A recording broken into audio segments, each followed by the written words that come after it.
ನಾನು ಪತ್ರಿಕಾಗೋಷ್ಠಿ ಕರೆದಿರ್ತಕ್ಕಂಥ ಉದ್ದೇಶ ವಿಧಾನಸಭಾ ಅಧಿವೇಶನ ಸಂದರ್ಭದಲ್ಲಿ ಇಲ್ಲಿ ನಮ್ಮ ಜಿಲ್ಲೆಯ ಬಿಜೆಪಿ ಶಾಸಕರುಗಳು ಮಾಜಿ ಶಾಸಕರುಗಳು ನಾವೆಲ್ಲರೂ ಕೂಡ ಈ ಮುಖ್ಯವಾಗಿ ಅಭಿವೃದ್ಧಿ ಕೆಲಸಕ್ಕೆ ನೇರವಾಗಿ ದುಡ್ಡು ಕೊಡ್ತಾರೆ ಅನ್ನುವಂಥ ಮಾತು ಬಂದು ಒಂದು ಹಕ್ಕುಚ್ಯುತಿ ಮಂಡನೆ ಮಾಡ್ತೀವಿ ಅಂತೇಳಿ ಒಂದು ಚರ್ಚೆ ನಡೆಯಿತು. ಯಾರೇ ಮಾಜಿ ಶಾಸಕರಿರ್ಬೋದು, ನಾನಿರ್ಬೋದು, ನಾವೊಂದು ಸಾಮಾಜಿಕ ಬದುಕಿನಲ್ಲಿ ಇದ್ದುಕೊಂಡು ಜಿಲ್ಲಾ ಉಸ್ತುವಾರಿ ಮಂತ್ರಿಗಳ ಮೂಲಕ ನಾವು ಕೆಲವು ಅಭಿವೃದ್ಧಿ ಕಾರ್ಯವನ್ನು ಕೇಳೋದು ವಾಡಿಕೆ. ಅದು ಹಿಂದಿನಿಂದಲೂ ಬಂದಿರ್ತಕ್ಕ. ನಾನು ಸಹ 2 ಬಾರಿ ಜಿಲ್ಲಾ ಉಸ್ತುವಾರಿ ಸಚಿವರಾಗಿ ವಿರೋಧ ಪಕ್ಷದಲ್ಲಿ ಇದ್ದುಕೊಂಡು ಆಡಳಿತ ಪಕ್ಷ ಇದ್ದುಕೊಂಡು ಅನುಭವ ನನಗಿದೆ.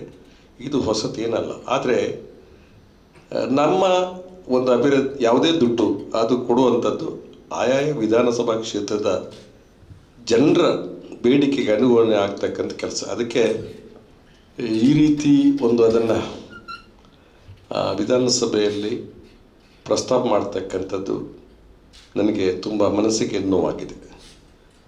ನಾನು ಬೇರೆ ಬೇರೆ ಕೆಲವು ಸಾರಿ ಜಿಲ್ಲೆಯ ಬೇರೆ ಬೇರೆ ವಿಧಾನಸಭಾ ಕ್ಷೇತ್ರದಲ್ಲಿ ಅಲ್ಲಿಯ ಸಾಮಾಜಿಕ ಕ್ಷೇತ್ರದಲ್ಲಿ ಕೆಲಸ ಮಾಡ್ತಕ್ಕಂಥ ಬೇಡಿಕೆಯನ್ನು ಮನಸ್ಸಲ್ಲಿಟ್ಟುಕೊಂಡು ನಾವು ಕೆಲಸವನ್ನು ಕೊಟ್ಟಿರ್ತಕ್ಕಂಥ ಹಿಂದೆ ಇದೆ. ಆದೇಶದಲ್ಲಿ ಬಹುಶಃ ಉಲ್ಲೇಖ ಮಾಡುವಂಥ ಸಂದರ್ಭದಲ್ಲಿ ನಮ್ಮ ಉಲ್ಲೇಖ ಬಂದಿದೆ ಅನ್ನುವಂಥ ನಂದು ಕೂಡ ಒಂದು ಉಲ್ಲೇಖ ಬಂದಿದೆ. ಅದು ಪರಿಶಿಷ್ಟ ಜಾತಿಯ ಕೆಲವು ಕಾಲನಿಗಳಿಗೆ ದುಡ್ಡನ್ನು ಒಂದು ಸಣ್ಣ ಅಮೌಂಟ್ ಬಂದಿರತಕ್ಕಂಥ ಅದಕ್ಕೆ ದೊಡ್ಡ ವಿಷಯ ಮಾಡಿದ್ದಾರೆ. ಅದನ್ನು ಮುಂದಿಟ್ಟುಕೊಂಡು ಬಹುಶಃ ದೊಡ್ಡ ಒಂದು ಗಲಾಟೆ ಸದನದಲ್ಲಾಗಿದೆ ಅನ್ನೋದು ನನ್ನ ಗಮನಕ್ಕೆ ಬಂದಿದೆ. ನಾವು ಹಿಂದೆ ಶಾಸಕರಾಗಿದ್ದಾಗ ಪ್ರದೇಶ ಅಭಿವೃದ್ಧಿಯ ಹೆಸರಿನಲ್ಲಿ ನಮಗೆ ದುಡ್ಡೇನು ಪ್ರಾರಂಭದಲ್ಲಿ ದುಡ್ಡು ಕೊಡ್ತಾ ಇರಲಿಲ್ಲ. ಏನು ದುಡ್ಡು ಕೊಡ್ತಾ ಇರಲಿಲ್ಲ. ಈಗ ಪ್ರಾದೇಶಿಕ ಅಭಿವೃದ್ಧಿಯ ದೃಷ್ಟಿಯಲ್ಲಿ ಶಾಸಕರಿಗೆ ಅನುದಾನ ಬರ್ತದೆ. ಎಲ್ಲಿವರೆಗೆಂದು ಈ ಸಾರಿ ಶಾಸಕರ 10 ಕೋಟಿ ರೂಪಾಯಿ ಇವತ್ತು ಎಲ್ಲ ಶಾಸಕರಿಗೂ ಬಂದಿದೆ. ನನ್ನದೊಂದು ಅದಕ್ಕೆ ಒಂದು ವಿರೋಧ ಏನು ಅಂತಂದರೆ, ಎಲ್ಲ ಕಡೆ ಅದು 10 ಕೋಟಿಯನ್ನು ಅವರು ವಿವೇಚನೆಗೆ ಬಿಟ್ಟಿರ್ತಕ್ಕಂಥದ್ದು. ಅವರು ಇದನ್ನು ಅನುದಾನದಿಂದ ಬೇರೆ ಬೇರೆ ಸಣ್ಣ ಪುಟ್ಟ ಕೆಲಸಗಳನ್ನು ಮಾಡ್ತಾರೆ ಇಡೀ ವಿಧಾನಸಭಾ ಕ್ಷೇತ್ರದಲ್ಲಿ.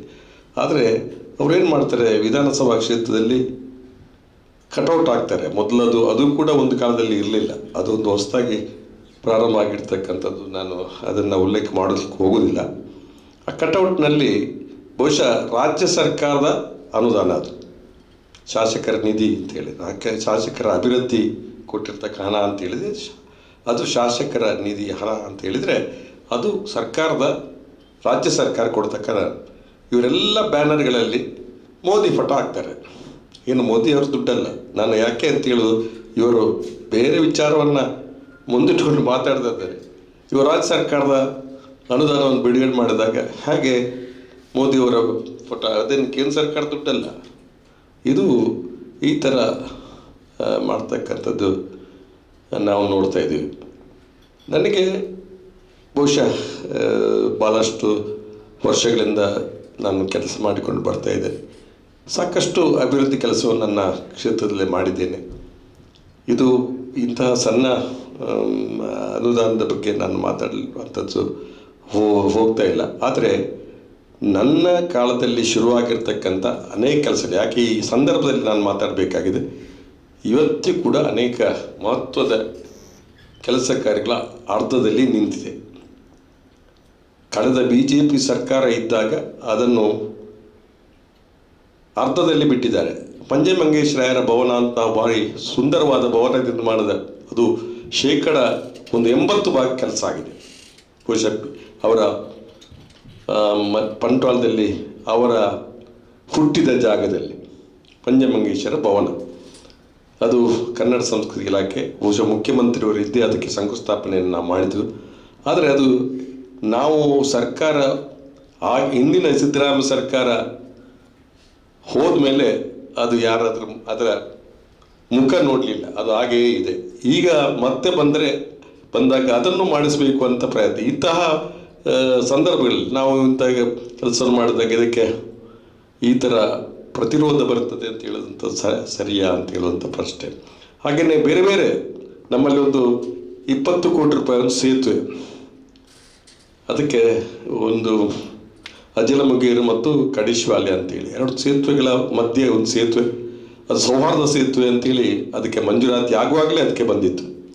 ಆ ಸರ್ವಾದ ಸೇತುವೆ ಅವು ಇವತ್ತು ಕೂಡ ಅವರ 5 ವರ್ಷದ ಅವಧಿಯಲ್ಲಿ ಅದನ್ನು ಆ ಕಡೆ ಮುಖ ನೋಡಲಿಲ್ಲ, ಹಾಗೆಯೇ ಇದೆ. ಈಗ ಅದನ್ನು ಪೂರ್ತಿ ಮಾಡುವಂಥ ಪ್ರಯತ್ನವನ್ನು ನಾವು ಮಾಡ್ತಾಯಿದ್ವಿ.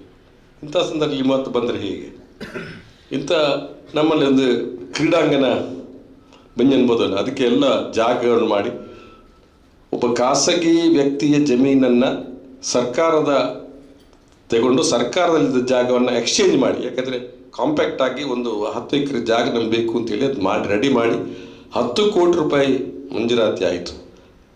ಅದು ಅಲ್ಲಿ ನೆನಗುದಿ ಹೊಸ ಸರ್ಕಾರ, ಈ BJP ಸರ್ಕಾರ ಬಂದಾಗ